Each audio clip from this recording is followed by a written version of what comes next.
Welcome back to our channel, friends. Imagine pouring your heart and soul into raising a child, sacrificing everything, only to have that very child throw you out onto the streets the moment you lose your job. Today's story will take you through an emotional roller coaster of betrayal, heartbreak, and an unexpected twist of justice that will leave you speechless. Stay with me until the end, because karma strikes hard when the son discovers his mother's secret fortune.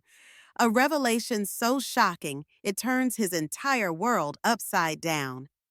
Trust me, you do not want to miss this explosive finale. If you love powerful, emotional stories that touch the heart and teach life-changing lessons, please make sure to subscribe to our channel and hit the notification bell so you never miss out. Also, leave us a comment down below. Tell me what you think about this shocking situation and let me know where you're tuning in from. Now, let's dive straight into this gripping story. You ungrateful, heartless child. How dare you throw me out just because I lost my job? That was all I could think over and over as I stood on the sidewalk with my belongings shoved into a battered suitcase, tears burning hot behind my eyes. But let me rewind for a moment, because this all started long before my son, Rowan, tossed me onto the street like a piece of garbage. In fact, if you had seen my life over the past 30 years, you'd have imagined it was a story of devotion, perseverance, and sacrifice, the kind where the mother's love triumphs over every obstacle. I was the woman who took double shifts to pay for her child's education, who mended holes in old coats instead of buying new clothes for herself, who swallowed every ounce of pride and accepted humiliation just to ensure her child would never lack a single necessity. My name is Kiara, and until very recently, I worked as a personal housekeeper and caregiver for an elegant, warm-hearted woman named Helena. For nearly a decade, Helena treated me like more than an employee.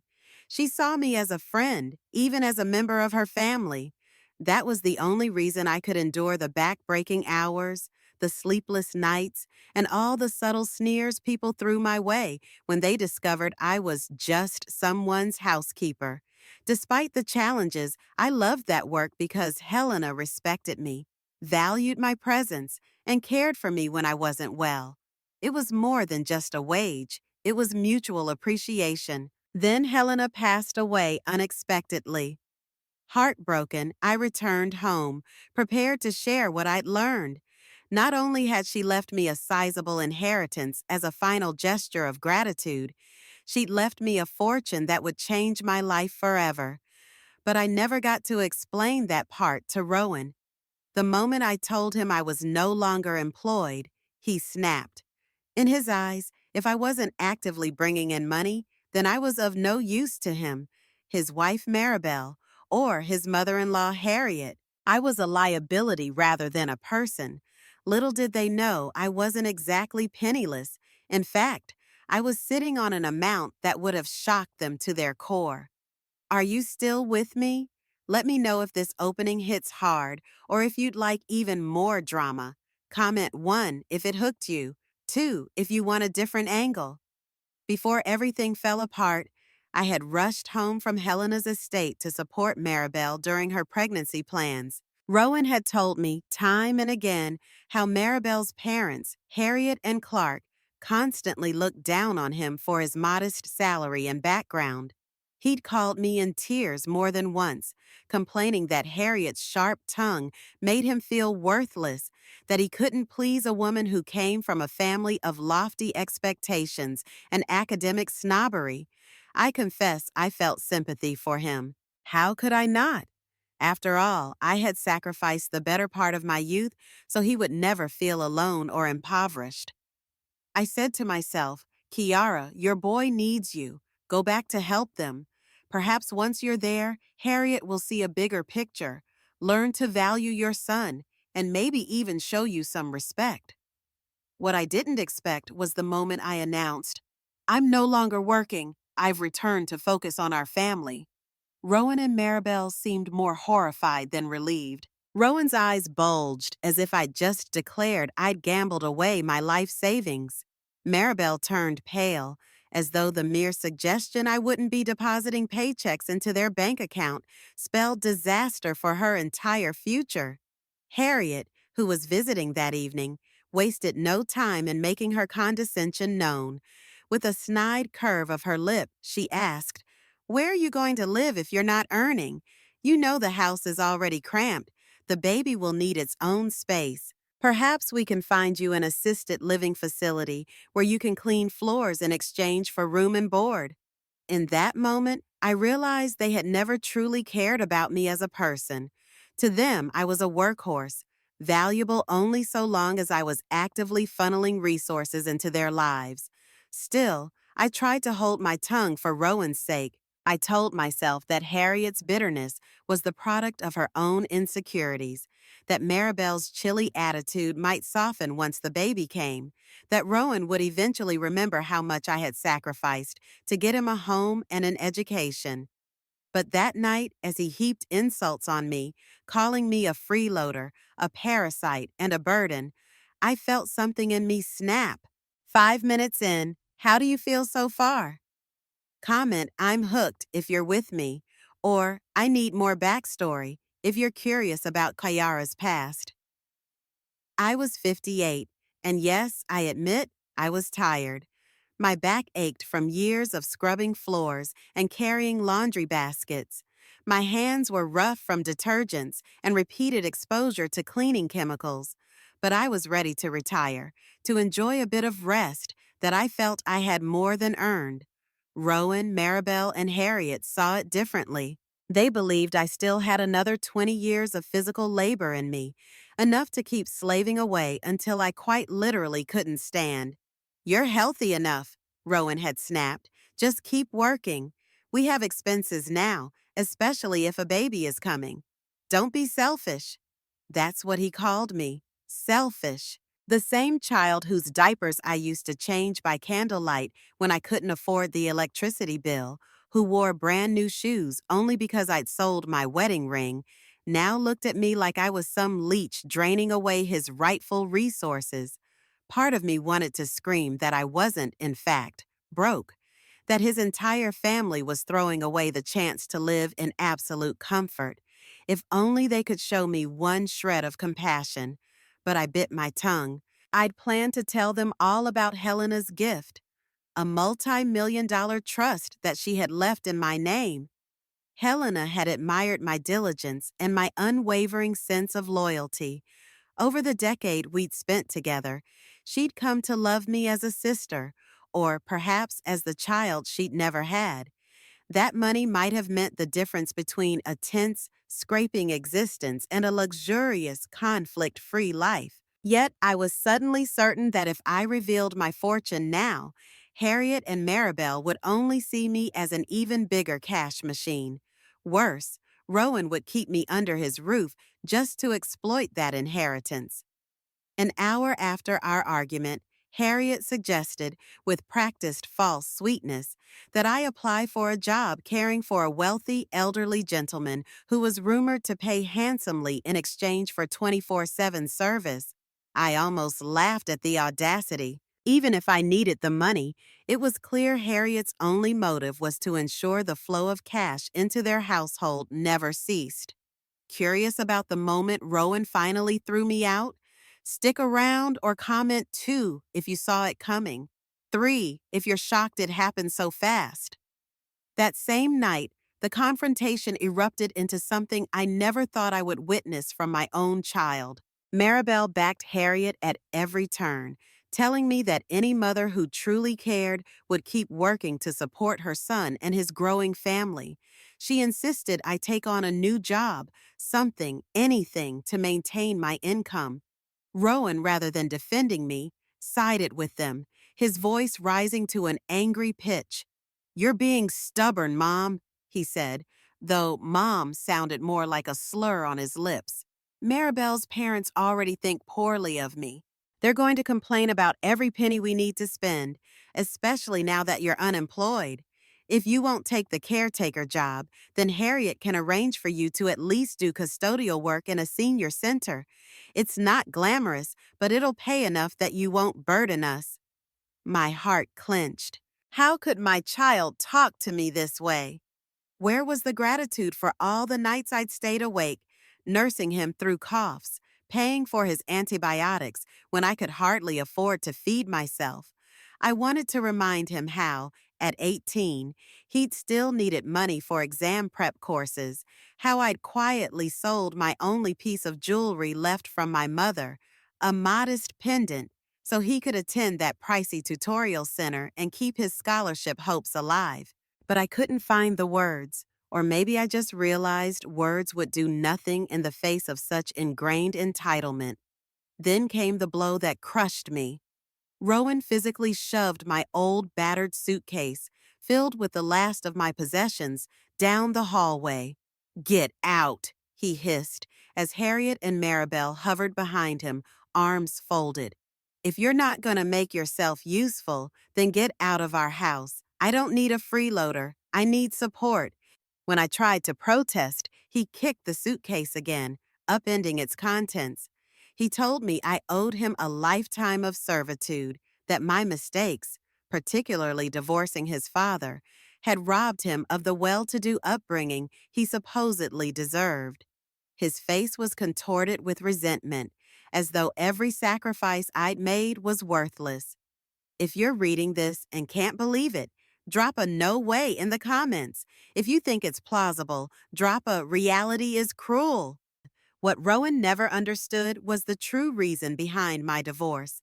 Donovan, my ex-husband, had insisted on having a biological child. He wanted his own blood rather than an adopted son. When I refused to abandon Rowan to an orphanage, Donovan gave me an ultimatum: send Rowan back or lose the marriage. Of course, I walked away from that marriage without a second thought. Rowan was a fragile child with serious health conditions, and I was determined not to let him die in an uncaring system. If that meant I gave up my home, my security, and eventually my sense of self-worth, so be it. When Rowan was little, he'd had frequent hospital visits due to a congenital heart defect. I would sit next to his bed, holding his tiny hand, praying for a miracle. But he grew strong, survived surgeries that had the doctors shaking their heads, and I thought to myself, he's alive, and that alone makes every sacrifice worth it. Had I known my devotion would morph into a nightmare of entitlement, would I still have done it? Back then, the answer was undoubtedly yes. Even now, it's complicated. The reason I had never told Rowan about his father's ultimatum, or that he was adopted at all, was that I wanted him to feel cherished. I never wanted him to carry the sting of rejection or to question whether he truly belonged. I believed that unconditional love would help him grow into a kind, empathetic human being. But life doesn't always reward good intentions. So there I was, in my late 50s, newly jobless by choice, ready to rest my aching bones in the home I had purchased with my decades of labor, and Rowan decides my presence is worthless. Harriet eggs him on, culminating in him throwing me out like I'm an inconvenient bag of garbage. He had no idea that by doing so, he was essentially discarding an opportunity to live in comfort for the rest of his days. I still had no intention of revealing my inheritance, at least not yet, because I wanted to see how far they would push me. Still following along? If you're invested in this mother's struggle, type "I stand with Kiara." If you're unsure, type "need more clarity." I ended up checking into a budget motel that night, my savings enough to cover a small room for a few days. My heart was pounding with a strange mix of devastation and grim satisfaction. On one hand, I was outraged, betrayed, and heartbroken by Rowan's cruelty. On the other hand, I felt an odd sense of relief, like I was finally seeing the truth of his heart. No more illusions, no more clinging to a fantasy that my son would ever show me genuine gratitude. He wanted money, not a mother. If that was how he felt, then I was done. Yet I was also left with a huge, immediate decision. Should I just keep drifting, living off the inheritance quietly? Or should I reveal it and fight to take back what was mine, namely, the house? You see, the house I had been thrown out of was completely paid off by my earnings over the years, but legally titled in Rowan and Maribel's names. The documentation had been manipulated at Harriet's suggestion, or so I suspected, to ensure I had no recognized share. I had been gullible enough to believe they only wanted to protect me from liability or property taxes. In reality, they were seizing complete control of my life's work. I told myself I needed time to strategize. Meanwhile, Harriet's final words echoed in my ears. Nobody hires a woman your age. When you're on the streets begging for scraps, don't come crawling back to us. She believed wholeheartedly in her ability to freeze me out. She had no idea that Helena had left me close to $8 million. I'd seen the final official paperwork just days before Helena passed, a trust that guaranteed me full access once her estate was settled, enough to purchase multiple properties if I wished. I sat on the motel bed, scanning through property listings in the city's most prestigious neighborhoods. My eyes landed on a newly developed gated community with stunning villas. A spark of defiance lit up inside me. If Harriet and Rowan thought I was worthless, maybe I'd just show them what worthless could buy. Ever wanted to witness a colossal revenge? Stick around or give me a yes if you love a comeback story. Bright and early the next morning, I phoned Helena's personal attorney, Mr. Mathers, a meticulous man who had always been kind to me. I explained the situation. I wanted the inheritance to be fully transferred as soon as legally possible. No more delays, no more waiting for final estate closures. He assured me that the papers had already cleared preliminary checks and that I would have access to the funds by the end of the week. He also mentioned something that piqued my interest. Kiara, he said, I recall Helena once mentioning that she wanted you to be happy above all else. She made note of your selflessness and how you never put your own needs first. Well, now is your chance to do exactly that. The first taste of my new life came when I moved out of the dingy motel and into a luxurious hotel suite downtown. Plush carpet, a rainfall shower, room service that delivered piping hot meals on silver trays. Part of me felt guilty, like this was too much indulgence at my age. But another part of me whispered, you earned this. You spent decades cleaning houses while your hands bled. You deserve at least a moment of rest. I let myself sink into the thick mattress that night, trying not to think about Rowan's hateful words or Harriet's sneering face. Instead, I thought of Helena and silently thanked her. The next day, I visited the largest real estate brokerage in town. Their swanky showroom was full of scale models of million-dollar properties. Much to my surprise, I spotted Harriet's niece, Celeste, who worked as a sales representative there. She recognized me instantly, but greeted me with an upturned nose, as if she was encountering someone far beneath her station. Oh, Kiara, she drawled. What brings you here? Looking for a housekeeping job? We don't hire in that capacity. When I explained I was actually a potential buyer, her face registered open disbelief. She even tried to wave over a couple of security guards to have me removed, proclaiming loudly that she knew my background and that I had no business near those high-end models. What would you have done in my shoes? If you'd have left, type, leave quietly. If you'd have confronted her, type, confrontation. Little did Celeste know that I had the official proof of funds in my purse. When her manager, a polished gentleman named Mr. Wang, approached to defuse the situation, Celeste insisted that I was a fraud, or perhaps borrowing someone else's account.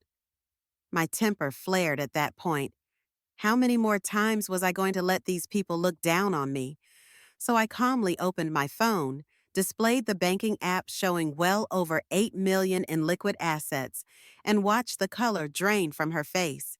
The entire showroom seemed to hush. People stared, whispered, and took a step back as if they'd just realized I wasn't the pitiful old lady they had assumed. From there, Mr. Wang was all apologies. He insisted on showing me the best units personally, but I declined, requesting a junior agent, one who had courteously greeted me at the door without prejudice. I wanted her to get the commission. After all, Celeste had just tried to humiliate me, calling me an over-the-hill housekeeper. She even tossed out the disgusting insinuation that I must be working for some old man in an intimate capacity to have this kind of money. I decided I wouldn't let her cruel words pass without consequences. After I purchased not just one, but two luxury villas in that complex, one to live in and one as an investment, I demanded a formal apology from Celeste in front of everyone.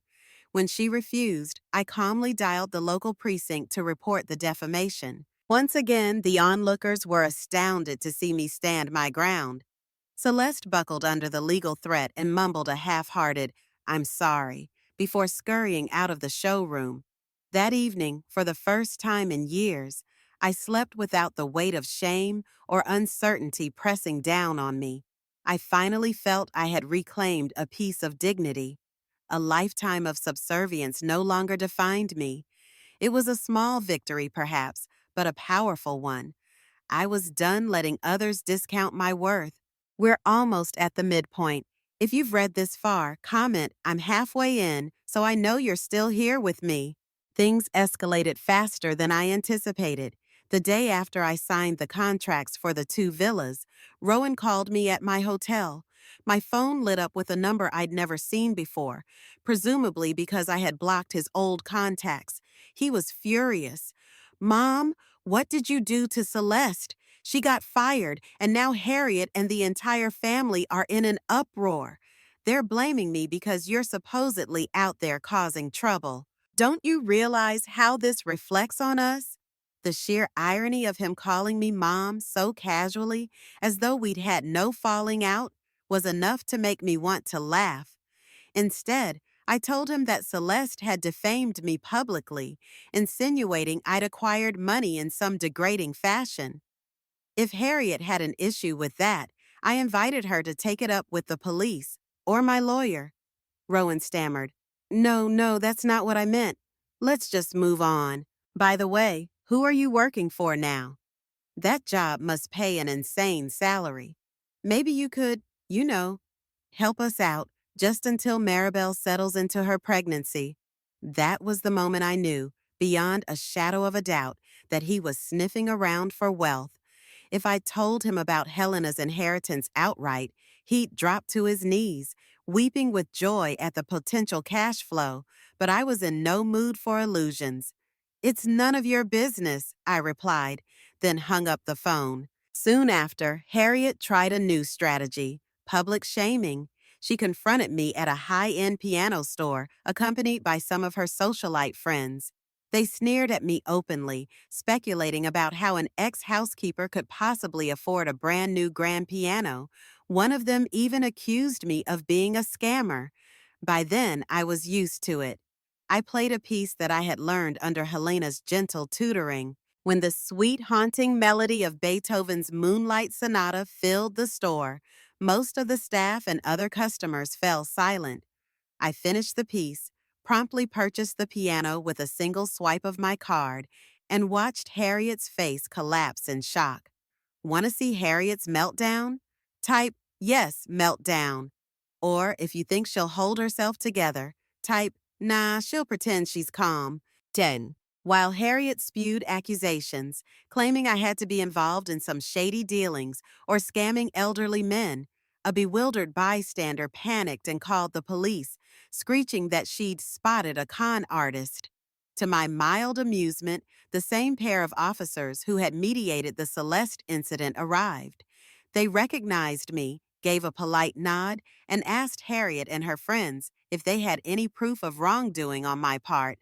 None, of course. Harriet doubled down, labeling me a low-life gold digger, all because she refused to believe that a woman from my humble background could legitimately come into wealth. The officers, visibly annoyed by her baseless claims, warned her she was flirting with defamation. At that point, Harriet recognized she was losing the crowd's sympathy. People around us were whispering, and Harriet's circle of friends started inching away, clearly unwilling to stake their reputations on her meltdown. Furious, Harriet stormed out, but not before one final attempt at moral condemnation. Kiara, you got rich and threw your own child to the wolves. You'll be punished for such cruelty. I almost laughed at her hypocrisy. Rowan had been the one to throw me out, not the other way around. After Harriet left, I felt a strange emptiness.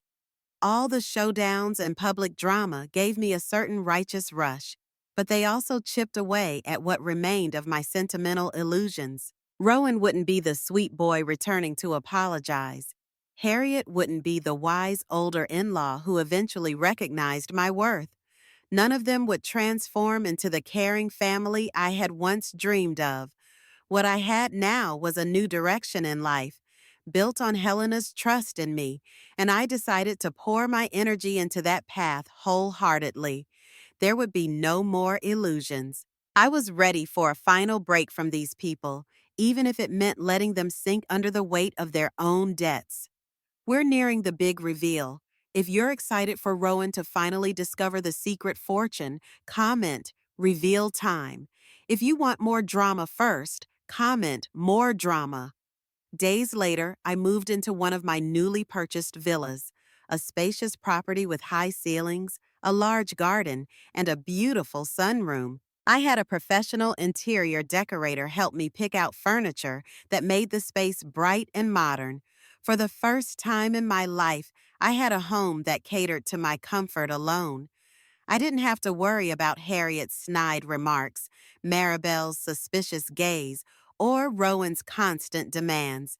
I woke up to sunlight streaming across my bed, made my own coffee, and spent mornings in a small reading nook overlooking the garden. But predictably, Rowan wasn't done. He began showing up at the gated entrance, pleading with the security guard to let him in. When that failed, he would stand by the gates, eyes desperate, looking every bit the lost puppy he'd once been as a child. At first, I felt a twinge of pity, memories of him running around the small apartment we shared when he was 7, beaming when I brought him a new puzzle or a comic book. However, I quickly reminded myself that the man at the gate was no longer that sweet boy. He was the adult who kicked me out of the home I paid for. He was the adult who only called me Mom when he smelled potential money. I never opened the gate. I asked the security staff to turn him away, even sending them a photo of him so they knew exactly who was disallowed. When Rowan realized I was serious, he tried to call me from random phone numbers, sometimes tearful, sometimes enraged. One night, he even left flowers at the gate, with a note reading, "Forgive me, Mom, I was confused." That note went straight into the trash. If he had truly loved me, or even just respected me, he would never have thrown me out in the first place. An apology offered only after discovering I was wealthy wasn't going to heal 3 decades of exploitation and heartbreak. If you think I made the right call locking Rowan out, comment, yes, protect your peace. If you think I should meet him, comment, maybe let him in once. I pressed a hand to my chest, trying to steady the storm inside me, but the ache only deepened. All those years of devotion, of sacrifice, of love, suddenly felt like the cruelest joke life could have played on me. Ethan wasn't my biological child. He was adopted. The first time I saw him, I was volunteering at the city's child welfare center. He was barely a year old then, frail as a kitten, lips tinged with blue, his tiny body drained of all life. The director told me Ethan had been born with a severe congenital heart defect. His birth parents had abandoned him in a dumpster. A passerby heard his faint cries and brought him to the orphanage. I still don't know exactly what drew me to him. Maybe it was the way his eyes, full of fear and longing, clung to mine. Or maybe it was because I'd lost my own mother when I was very young. Something about watching a child suffer felt unbearable to me. I went home and discussed it with my then husband. After much thought, we decided to adopt him. From that moment on, we crossed the country searching for hospitals and specialists, doing everything we could to save Ethan's life. But 2 years later, my husband changed. He said he was tired of raising someone else's child. He wanted a child of his own. He gave me an ultimatum: either send Ethan back to the orphanage or leave him and raise the child alone. I didn't hesitate. I chose Ethan. The very next morning, I woke up to a frantic call from Donovan. Yes, my ex-husband, who had walked away decades before. My first thought was disbelief. I hadn't heard from him since Rowan was in grade school. "Kiara, what's going on?" he said, sounding both annoyed and slightly amused. Rowan came to see me. He said he wants answers about his parentage. He demanded a paternity test. I had no choice but to comply. I let out a frustrated sigh. Rowan must have gone digging for the father he thought I had stolen from him through the divorce, hoping that man might somehow coax me back into subsidizing his life. Instead, Rowan discovered Donovan wasn't his biological father either. "Don't worry," Donovan continued. "I kept my promise. I didn't reveal everything, but I did tell him he's barking up the wrong tree." I thanked Donovan, more out of courtesy than genuine warmth. He and I had parted on difficult terms, but at least he was keeping the secret that Rowan was adopted. I wasn't prepared for that conversation yet, not while Rowan was in this volatile, manipulative state. Part of me wondered if I should come clean, tell Rowan the entire truth, including how he'd nearly died in that orphanage, how I'd chosen him over a secure marriage, how every gift he'd ever received was soaked in my blood, sweat, and tears. But the other part of me was too exhausted to care anymore. He had spat on my sacrifices, so why should I burden myself with convincing him of my sincerity now? In the midst of all this chaos, I decided to reach out to Mr. Mathers, the attorney, once again. Only this time, it wasn't about the inheritance alone. I wanted to challenge the ownership of the house that was purchased under Rowan and Maribel's names. I had enough evidence to show that every cent of the mortgage payments, every down payment, had come from my income. If I could reclaim that property, or at least force them to sell, maybe I would finally have closure. Should I have told Rowan the whole truth by now? Comment, yes, let him know, or no, let him stew in ignorance. While I inched closer to regaining what was rightfully mine, Rowan slithered onto social media, beginning a series of live broadcasts that painted him as a tragic victim. "My mother abandoned me the moment she lost her job," he tearfully told his growing audience, tears rolling in high definition. "I was under so much pressure. My wife is pregnant. My in-laws demand more money for the baby. But Mom decided she didn't want to help anymore, so she left me to fend for myself." He conveniently omitted how he had actually booted me out of my own home, or that I'd spent decades working to finance his education and living expenses. Within weeks, Rowan gained thousands of sympathetic followers. They donated money, sent him encouraging messages, and left comments vilifying me. What kind of mother deserts her own son in times of need? "She must be heartless." "Rowan, stay strong. You're better off without a selfish mom." It was almost surreal. I watched a few of his streams in muted horror, reading the deluge of supportive comments he received.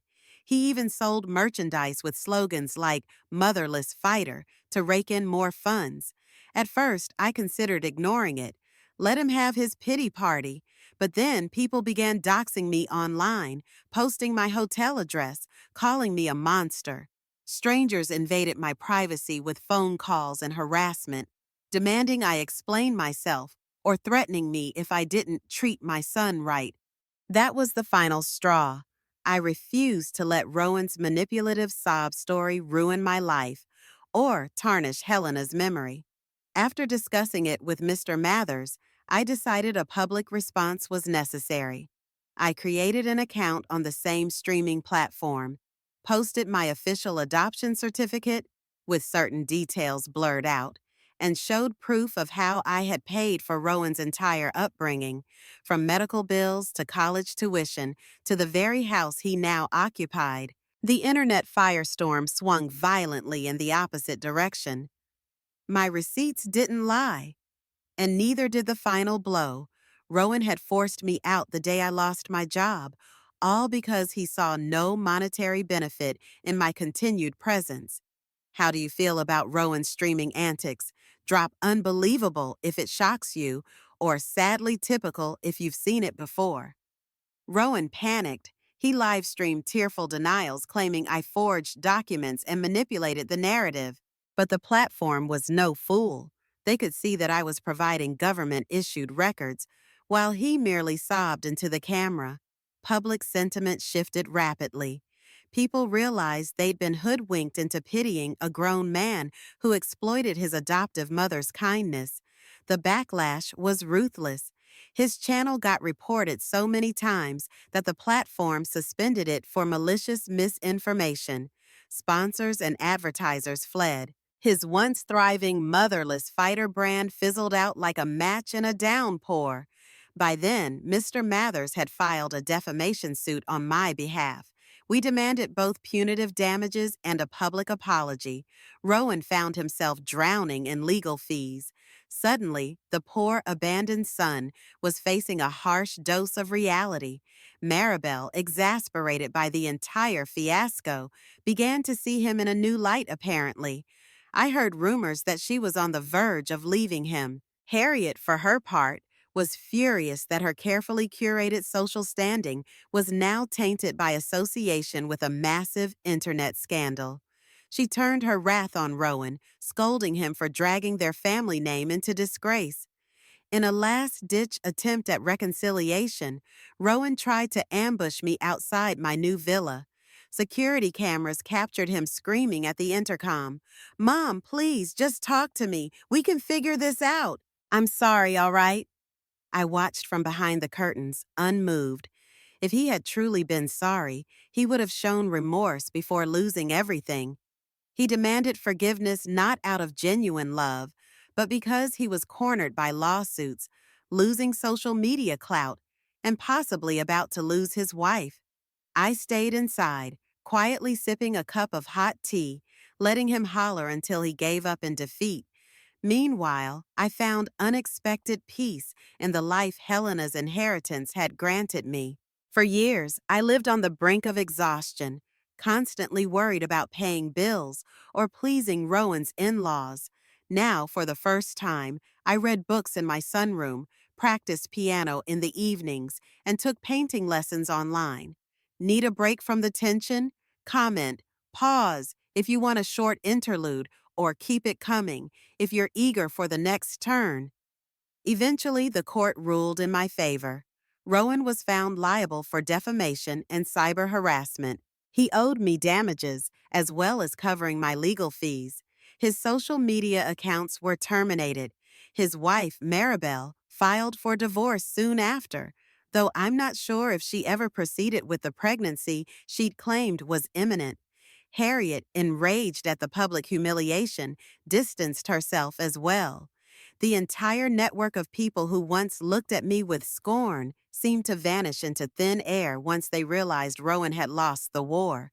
The final piece fell into place when Mr. Mathers successfully transferred the deed of the house back into my name, citing the evidence that I had been the one making every mortgage payment. Rowan had no legal grounds to contest it. Every forgery or manipulation Harriet attempted was demolished by paper trails and bank statements. When the day came for me to re-enter that house, it felt surreal. The living room where Harriet once scolded me. The kitchen where Rowan shouted that I was useless. The walls where Maribel declared I had no place in their unborn child's life. Now all of it belonged to me again. I let my fingers trace the grooves on the marble countertop, inhaling the faint smell of disinfectant. A wave of relief washed over me. It was as if I had finally exhaled after holding my breath for decades. but I didn't want to live there. The memories were too stained with betrayal. After a few reflective days, I decided to sell the property altogether. The market was strong, and I received multiple offers. The buyer was a lovely retired couple who wanted a spacious place near their grandchildren. I felt good about passing it on to them. In a strange way, it felt like reclaiming the life I'd poured into that house and then gifting it to someone who might fill it with better memories. And so, I closed that chapter. With the sales proceeds plus Helena's inheritance, I had more than enough to carve out a peaceful future. Rowan's fate, on the other hand, remained uncertain. I had heard whispered rumors that he was struggling to find stable work and drifting from couch to couch. My heart hurt for a moment, but not enough to undo what he had done. Are you satisfied with this resolution, or do you want one more big twist? Comment, I need a twist, or I'm content now. Just when I thought everything had cooled, Rowan made one last desperate move. He begged me, through a tear-stained voicemail, to see him face to face. I'm leaving the country, he said. I got an offer for some menial job in Canada. Maribel's gone, Harriet disowned me. I'm alone. Please, Mom, don't let me go without saying goodbye. Against my better judgment, I agreed to meet him at a quiet cafe in town. Perhaps I needed to close the door on this painful chapter once and for all by looking him in the eyes. When I arrived, Rowan was a pale imitation of the cocky young man who once sneered at my supposed poverty. His clothes were wrinkled, and there were dark circles under his eyes. He tried to muster a smile, but it wavered. We sat in awkward silence until he finally spoke. "Why didn't you tell me about your money?" he demanded, his tone thick with old resentments. We could have done so much, paid off the mortgage, expanded the house, lived comfortably. Why did you keep it a secret? I sipped my coffee slowly, choosing my words with care. Rowan, I said, I plan to give you everything. I wanted you to have a secure life, free from the worry I endured for so many years. But the day I told you I lost my job, you threw me out of that house without a second thought. You let Harriet walk all over me. You called me names I never expected to hear from my own child. It wasn't about the money. It was about your cruel treatment of me. And he sat there, tears brimming in his eyes. I was desperate. I felt cornered. I said terrible things. But you're my mother. His words trailed off. I understood in that moment that while he might be sincerely regretful about the consequences, he was still that same person who believed I owed him. And I realized that not even the knowledge of my fortune changed what truly mattered. He had never respected me as a human being. What do you think? Did Rowan deserve a second chance? Let me know. Yes, people can change. Or no, trust is broken. I left the cafe without giving Rowan a definitive answer about whether I'd ever see him again. Perhaps I wanted to keep that door slightly ajar, out of some lingering motherly instinct. Or perhaps I couldn't fully bury the heartbreak. In any case, Rowan flew off to Canada shortly after. Months passed, and then a year. During that time, I immersed myself in building a life that made me happy. I traveled for the first time, visiting antique markets in small European towns, wandering through art museums in bigger cities. I started volunteering at an animal shelter, channeling the nurturing part of me that once doted on Rowan into caring for creatures who loved unconditionally. Occasionally, I'd hear from old acquaintances who would mention Rowan's online escapades. They said he was struggling, had dabbled in new streaming platforms, but never regained the following he once had.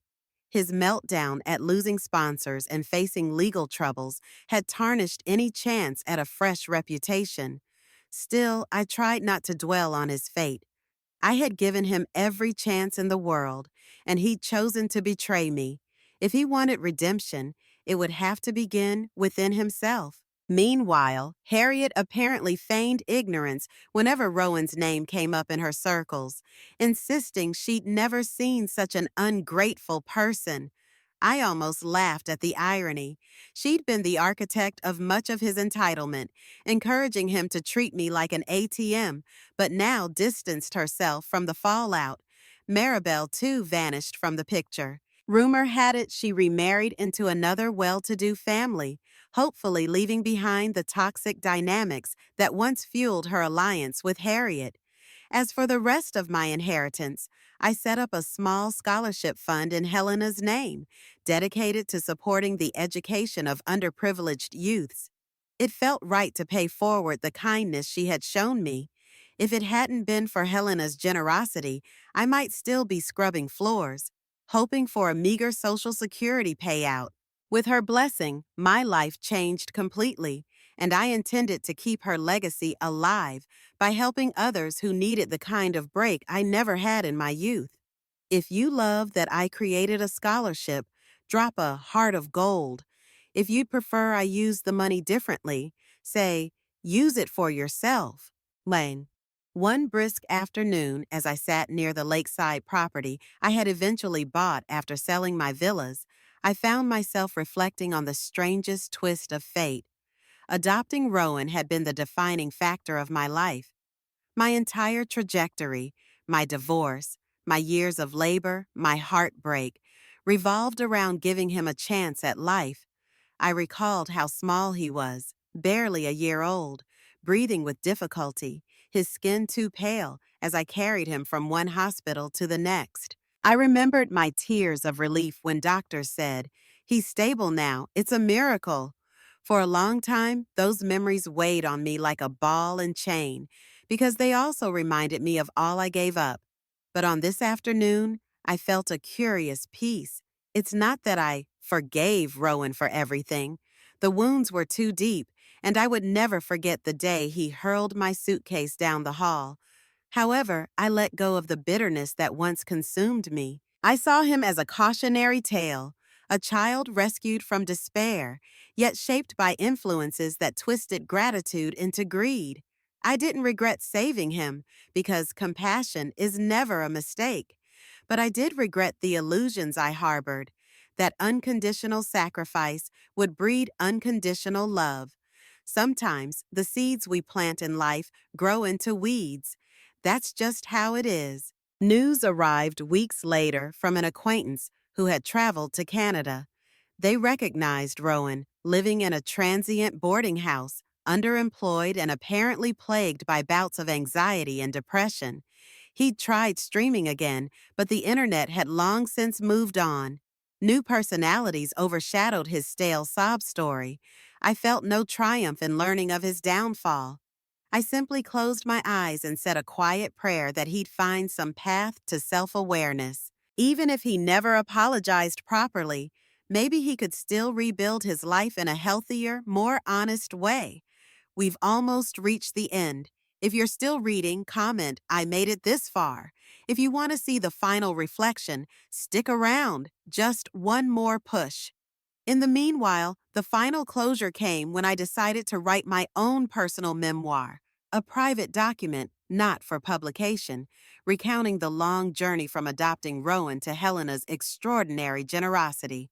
It included details about my old job, the pain of the divorce, and the humiliations I endured as a live-in housekeeper for families who never truly saw me as human. I made sure to emphasize the gifts Helena gave me: her friendship, her tutoring in art and music, and ultimately her inheritance that changed the trajectory of my future. This memoir was my way of ensuring I never forgot both the darkness and the light that led me here.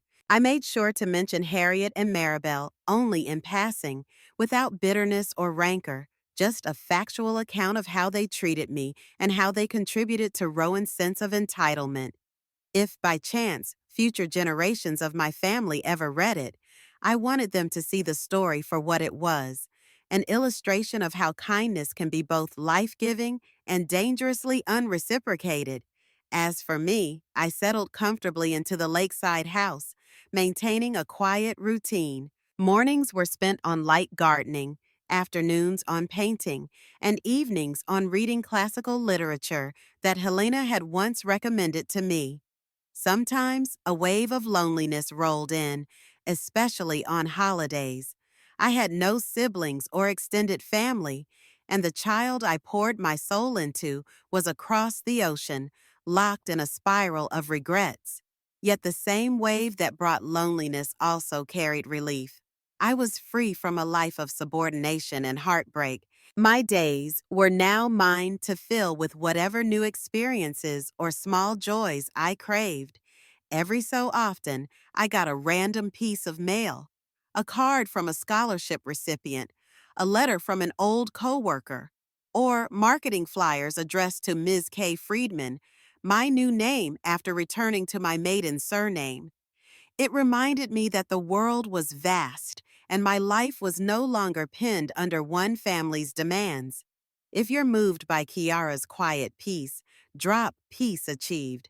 Then if you still want more drama, drop twist, please. One afternoon, while sitting at my easel, I caught myself painting the image of a mother cradling a child, an echo of the day I first held Rowan in the hospital. My brush strokes were gentle, the colors muted. It struck me how each line on the canvas felt like a farewell letter to the life I once led. There was no anger in my depiction, only a wistful softness. The child's eyes were wide, hopeful. The mother's expression was resolute, a blend of tenderness and sorrow. I realized I was painting my past self, forever the caretaker, sacrificing everything for the chance that someone else might flourish. But as I filled in the mother's hair with gentle browns and golds, I added something new, a beam of sunlight at the edge of the canvas, touching her shoulder, a symbol, perhaps, that even in the darkest times, hope can be found. I stepped back to admire the piece, letting a single tear escape before I brushed it away. The painting felt like a completion, a final statement that allowed me to move on. Now and then, curious neighbors would visit. I made a few genuine friends, people who knew nothing of my complicated history and simply saw me as a friendly, slightly introverted woman who enjoyed painting and piano music. One friend, Paula, often brought fresh herbs from her garden, and we'd brew them into tea while chatting about local events. She once asked if I had children, and I replied, "Yes, but we're estranged. Sometimes love isn't enough to keep a relationship intact." She nodded sympathetically, not pressing further. It was a relief to have a friend who didn't pry or judge. That evening, as I stood on my balcony watching the sunset over the lake, I felt a profound sense of acceptance. Life had given me storms and heartbreak, but it had also given me Helena's blessing, personal growth, and a second chance at self-determination. I had no idea what Rowan's next move would be, or if he'd forever remain a tragic figure in a faraway land, but it no longer mattered. I was finally at peace. Where are you watching from today? Let me know in the comments. I love connecting with people from around the world. A month later, I received a letter with foreign postage. The address in the corner said Toronto, Canada, and the sloppy handwriting told me it was from Rowan. Inside was a single sheet of paper. He wrote that he was living in a cramped room, working odd jobs, and still struggling with mental health issues. There was no direct apology, only a sense of longing. "I wish things could go back to the way they were when I was a kid," he wrote. "I wish you were still the mom who'd do anything for me." I didn't sense remorse for his treatment of me, just regret that my open wallet had closed. I folded the letter and placed it in a drawer. Perhaps one day I would respond, but for now, there was nothing to say. He had never said, "I'm sorry," or "I respect you," and until he did, we'd remain at this silent impasse. I shared the letter's contents with no one. It felt too personal, too raw. Even Paula, my newfound friend, wouldn't understand the depth of betrayal that had built up over decades. I placed the letter among my memoir notes, letting it serve as a final footnote to our story. In the following weeks, I immersed myself in refurbishing an old community center's library, something I took on as part of Helena's philanthropic spirit. The physical labor, painting walls, organizing shelves, was taxing, but also soothing in its simplicity. The local youth group that used the center began calling me Ms. K. And every time they ran up to show me a new book they'd discovered, I felt the echoes of a mother's pride, untainted by manipulation or exploitation. Life went on day by day, and that's how I wanted it. Simple, purposeful, and free from the emotional knots that once bound me to Rowan's endless demands. If he ever truly changed, maybe we'd reconcile. But I was no longer counting on it, no longer pinning my happiness on a child who had grown into someone I scarcely recognized. If you made it this far, thank you for reading.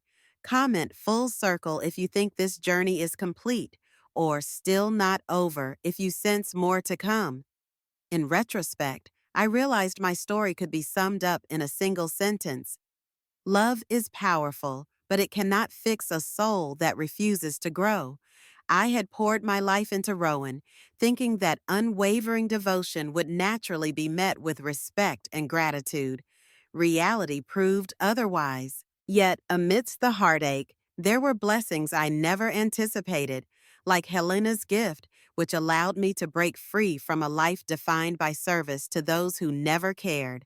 If Rowan had valued me, he would have recognized the wealth I was ready to share. Instead, he squandered that chance in a moment of pure cruelty. I sometimes imagine a parallel world where Rowan welcomed me home with relief and love, where Harriet recognized my worth, and where we all lived peacefully under one roof. But that fantasy is best left in dreams. This real world is more complicated, and people rarely become who we want them to be simply because we love them. I learned that the hard way, but I also learned that it's never too late to reclaim one's life. Even at 58, even after decades of subjugation, I found a path that led me to personal contentment and self-respect. Now I keep my days filled with small joys, painting the sunrise over the lake, practicing the piano pieces Helena once showed me, occasionally meeting new people who see me as an individual rather than a walking bank account. These everyday pleasures became my fortress, protecting me from the swirling chaos of a past that once defined me. And if Rowan ever truly seeks amends, maybe I'll be open to the conversation. But I'll no longer chase a son who turned his back on me the moment I needed him most. So that's the story of how my son, the very child I labored day and night for, cast me aside when I lost my job, and how karma struck back the moment he learned I was actually far from poor. My name is Kiara, and this is my life.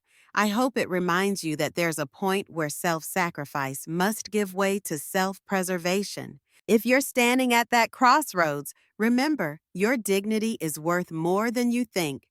End of the story. Thank you for staying with me. If you enjoyed it, comment powerful ending. If you have thoughts, drop a comment below. Oh, wow. Can you believe how heartlessly Rowan treated his own mother? The tension is building, and I'm curious. What would you have done if you were in her shoes? Drop your thoughts down below. Comment 1 if you think she handled the situation perfectly, or 2 if you believe she should have revealed her fortune earlier to avoid all this pain. Keep listening, because the best is yet to come. We're about to witness an incredible twist of fate. Justice served in the most unexpected and satisfying way. And if you're enjoying this gripping tale of betrayal and redemption, don't forget to hit that subscribe button. Your support allows us to keep bringing you amazing stories every week. Stay tuned for the powerful conclusion that will leave everyone talking.